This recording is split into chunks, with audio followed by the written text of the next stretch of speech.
Hi, this is Didi Bray from Ladder Learning Services, and I'm going to show you how I do a Star Words box with my kids. So all of my students that I see in person, have a Star Words box like this. I get these from either Target or Office Depot. And then my students who are online don't need a box, they just have a sheet. Okay, I'm going to show you how to use the box first. So the box comes, usually it either comes with index cards in it or it doesn't, depending on where you get it from, but it always comes with these little tabs. Okay, so you're going to make some categories. You're going to name them graduated, fast, medium, slow, and new. Okay, and the purpose of the Star Words box is going to be for building reading fluency, not just with sight words, but also with decodable words in whatever phonics program you're using. And the nice thing about Star Words is you can get them from anywhere. Anything that your kid is reading and you feel like they should know on sight and fast and be fluent with reading, if you see that they're stumbling on a word that they really should know, you put it in their box. Okay, that's where the words are going to come from. Okay, so when I see my student, one of the first things I do in a lesson is I get out the Star Words box. Okay, and I say we're going to practice our words. Okay, and first thing you do is you start with the fast words. Okay, and this is kind of backwards because you don't know how they got to fast quite yet, but I will show you that. But first thing you do is you have them read their fast words, and ignore the little circles in the corner because these are actually graduated. I put them back in fast, but they wouldn't be there. So say this is from one of my kids who was reading a driver's manual because he's a teenager. So he had to know the word pedestrians. Okay, so let's say he's practiced this word a lot. He's starting with it in fast, so he should be able to read pedestrians pretty quickly. If he does read it fast, okay, it's going to get a tick mark up here. And then once it gets 3, you see that I cross it out and circle it, and then it goes into graduated, okay? But if this one only had 1, then it would get 2, etc., etc., okay? Some kids, 3 is not going to be enough. You want to do 5 here. And for a few kids who are good memorizers or just really fluent readers, you might only need a couple ticks before they go to graduated, okay? So anyway, so I get out the fast. They read through their fasts. Sign, require, put. If they say it incorrectly, says mother. Oh, and then he corrects himself, mother. Oh, well, that's not really fast yet, so it doesn't get a mark this time, okay? Or maybe he says torn instead of turn, doesn't get a mark. Now you notice on these cards, like this one, we drew a little picture on it. Some of them I put little marks on to emphasize a certain part of the word. Just do that as the process goes along as needed. But for the most part, I try to keep it pretty clean, and I just write the word with a Sharpie marker on an index card.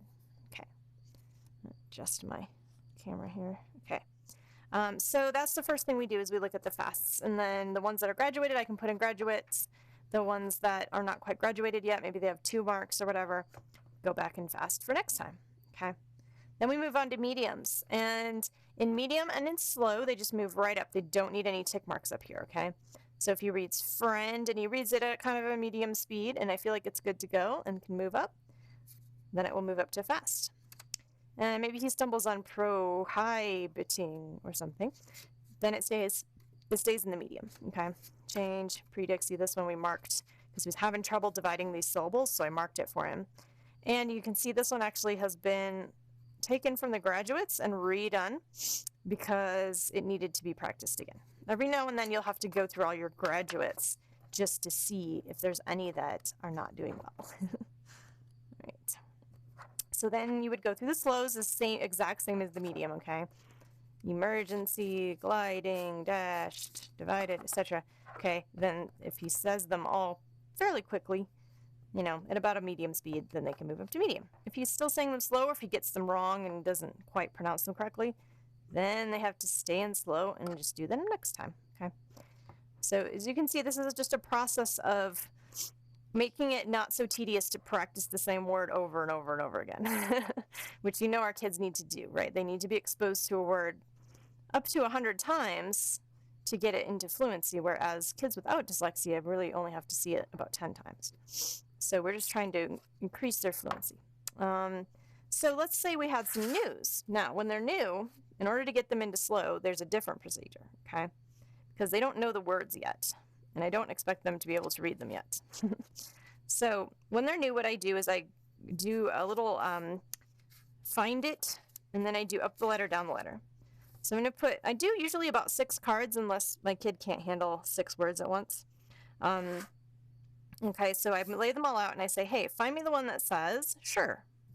Find me the one that says special. Find me the one that says comic, okay? And through that process, then they're identifying the words, but they don't have to read them yet, right? Then I'm going to flip them all over. And as you can see, I recycle cards, so they're all kind of scratched out on the back. But I'm going to flip them over into, make the ladder, okay? And they're going to start at the bottom of the ladder, flip it over, read it, okay? Now this is where they have to either remember what you said earlier or sound it out. Comic, right? Conditions, etc. So they go all the way up the ladder and they read it, and then they get to go back down the ladder, so they read it again. And then they get to often, they say often, sure, special, surface, conditions, comic. By the time they go back down the ladder, they should be saying them fairly quickly, okay? Maybe not quite fluently yet, but getting there. All right. And then those cards that you just practiced can go in slow for next time. Now, there's not really a limit on the number of cards per category, but just kind of use your best judgment on how much you think your student can handle. Don't give them more than they can handle. So if they've built up a ton of fast ones, maybe wait to add some new ones until they've gotten those graduated, okay? And then once you have a bunch of graduates and your box is getting kind of full, you can take those graduates out and just have them read them again, okay? Now this is the point where if they read it correctly and with fluency and quickly and they don't really think about it, boom, it goes in the recycle bin or reuse it for the next time. If they stumble on it a little bit even, cross out those marks and put it back in fast, okay? Don't put it all the way back in slow because that's discouraging, but you can definitely put it back in fast. It's going to have to get its 3 tick marks again and re-graduates. All right. So let's look at what we do if we have an online student. With my online students, of course, they don't need a box. I just make them this kind of list here. I write all their star words on here, and then it has slow, medium, fast 1, fast 2, fast 3, okay? Once they've got a tick mark in each one of those, cross it off. Now, the practicing procedure for online students is a little different. You want to make sure that you, maybe using real-time board or something, you make a card for each word and then have them do that process like you would do to move them into slow. And then after that, you can just type it into the Skype chat or whatever you're using. All right, so that is my procedure for star words. Hopefully that makes sense. And if anyone has any questions, feel free to ask me. Okay.